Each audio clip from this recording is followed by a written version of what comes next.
is the reflection of all the happenings in the society, in any kind of the pen reflection,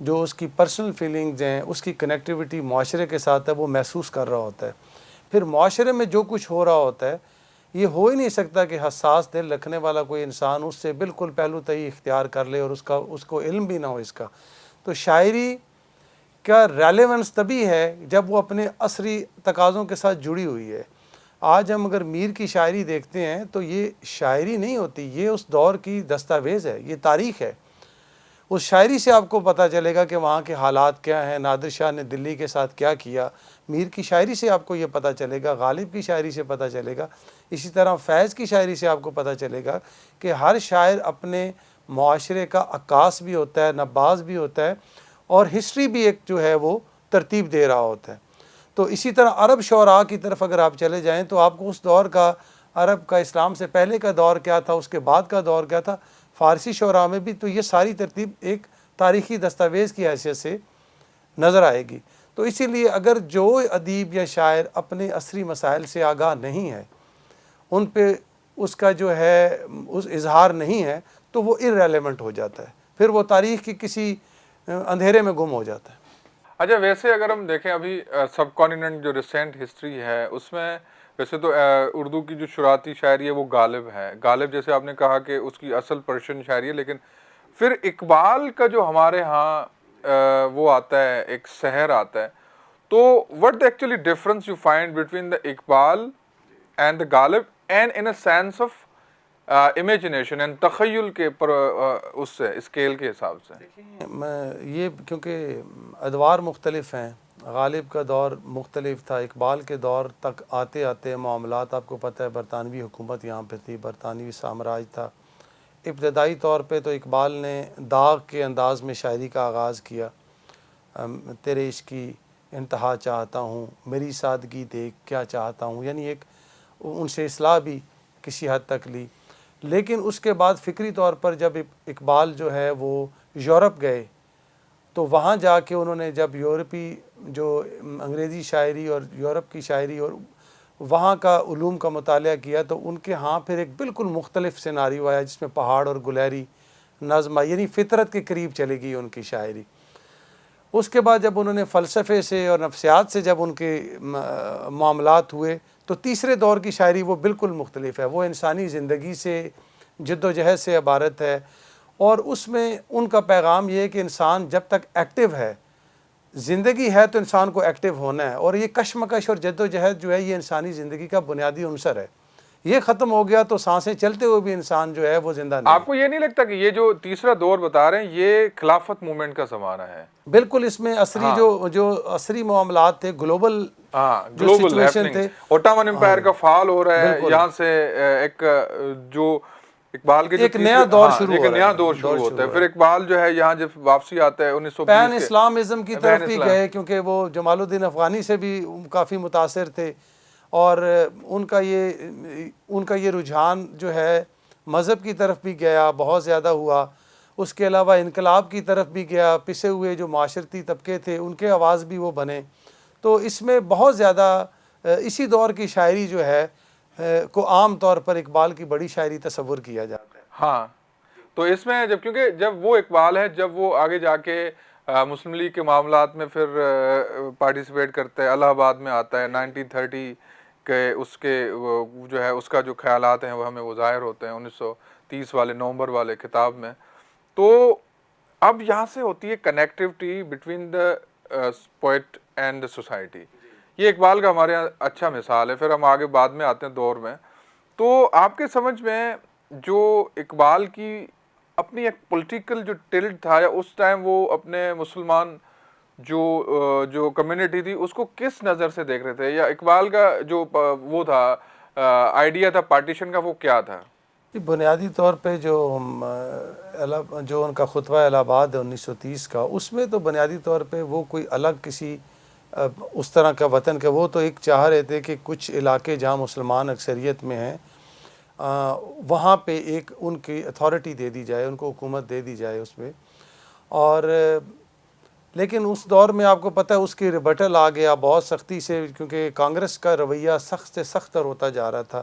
یہی وجہ ہے کہ جب قائد اعظم کے 14 نکات آئے تو نہرو رپورٹ کے جواب میں آئے تو یہ سارا تسلسل تھا کہ وہ کانگریس جو ہے جب یہ محسوس ہو گیا پہلی جنگ عظیم کے بعد کہ یہ کمزور ہو رہی ہے برطانوی سامراج کی گرفت بر صغیر کے معاملات پر، اور پھر آگے چل کے جب دوسری جنگ عظیم کے معاملات ہوئے تو اس وقت کانگریس نے آل آف سڈن یہ کوشش کی کہ وہ سارا کچھ خود ہی کیپچر کر لے اور ان کی اتھارٹی جو ہے برقرار رہے اور کسی اور کو جیسے اقلیتوں کو جو ہے اس میں کوئی حصہ نہ ملے۔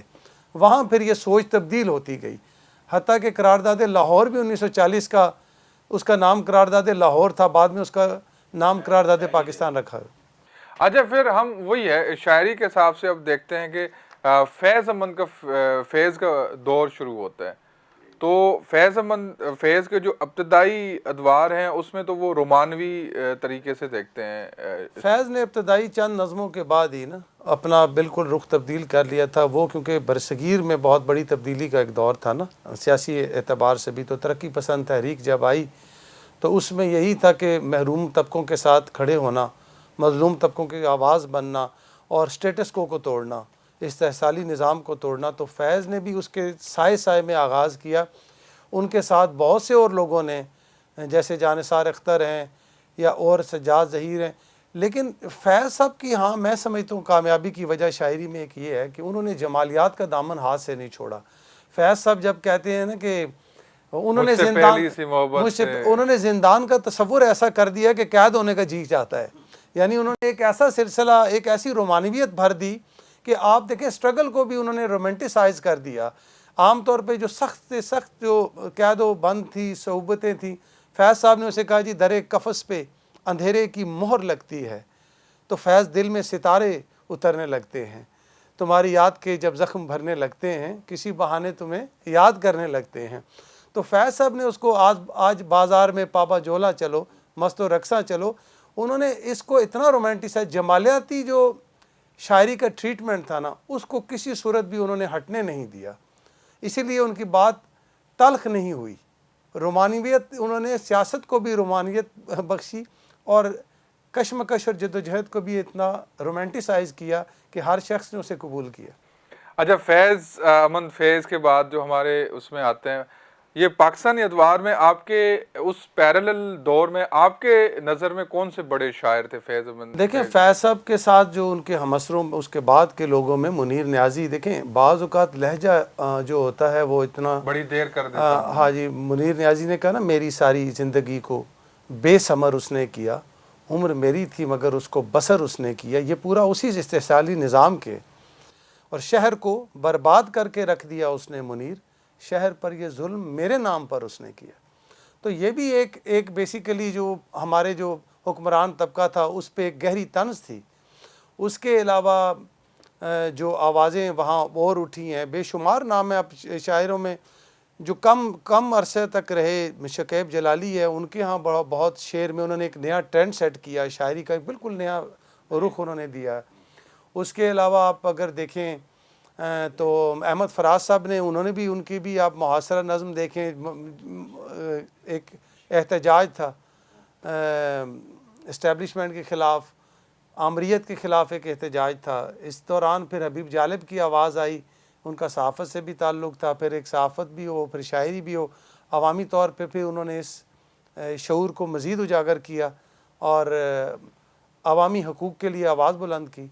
تو یہ سلسلہ آپ کے نظر میں جو ادبی حوالے سے اگر دیکھا جائے تو فیض امن فیض کا جو بڑا ادبی کارنامہ کیا ہے؟